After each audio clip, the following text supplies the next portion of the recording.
ଗୋଟେ ପୁରା ସ୍ପେଶିଆଲ ପାଗ ଗୋଟେ ବନେଇ ଦେଇଛ। ସ୍ପେଶିଆଲ କିଛି ନୁହଁ, ନର୍ମାଲ ଜିନିଷକୁ ଟିକେ ନାକୁ ଫଟକେ ମଟକେ କରିଦଉଛି, ଏମିତି ଭଲ ଲାଗିବ ଖାଇବାକୁ। ପୁଣି ଅଣା ହେଇଛି ପୁରା କିଶୋର ଭାଇନା ବେଲାରେ ଅଣା ହେଇଛି।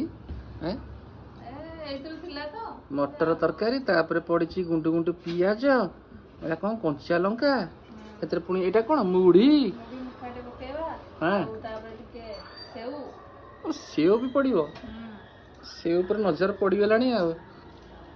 ମୁଢି ଟିକେ ଆଉ ସେଉ ଟିକେ। ଇଚ୍ଛା ହେଲାନି ରୁଟି ଖାଇବା। ଏଟା କୋଉଠି ଶିଖିଲ?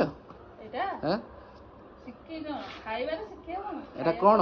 ଏଟା ତ ଝାଲମୁଢି କୁହାହବନି। ଏଟା ଝାଲ ଚାଟ। ଝାଲ ଚାଟ? ହଁ। ଆଚ୍ଛା।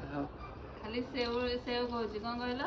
କର୍ନଫ୍ଲେକ୍ସ ଟିକେ, ଆଉ ଯୋଉ ଟମାଟୋ ସସ୍ ଟିକେ, ଆଉ ଜିରା ଲଙ୍କା ଗୁଣ୍ଡ, ଆଚ୍ଛା, ଆଉ ଧନିଆ ପତ୍ର ତ ନାହିଁ ଛାଡ, ଏମିତି ପକେଇଦେଲେ ଏଟା ଝାଲ ଚାଟ ହେଇଯିବ ହେଲା।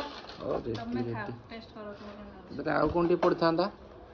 ଆଉ କିଛି ନାହିଁ, ଆଉ ସସ୍ ଫସ୍ ପଡିଥିଲେ ଚଳିଥାନ୍ତା ଯେ ସସ୍ ଇଚ୍ଛା ନାହିଁ, କାରଣ କର୍ନଫ୍ଲେକ୍ସ ତ ନାହିଁ। ଆଉ ନିଅ, ଲଙ୍କା ଅଛି ଦେଖିକି ଖାଇବ।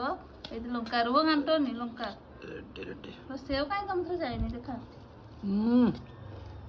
Ready ready. ପାଟିରେ ପଶିବା ଆଗରୁ ଯଦି ପାଟି ବାହାରିଲା, ଜାଣିବ ଖାଦ୍ୟଟା ଭାରି ବଢିଆ। ଲଙ୍କା ଦି ଚାରିଟା ତା ଭିତରେ ଚୋବେଇ ଦବ ନହେଲେ।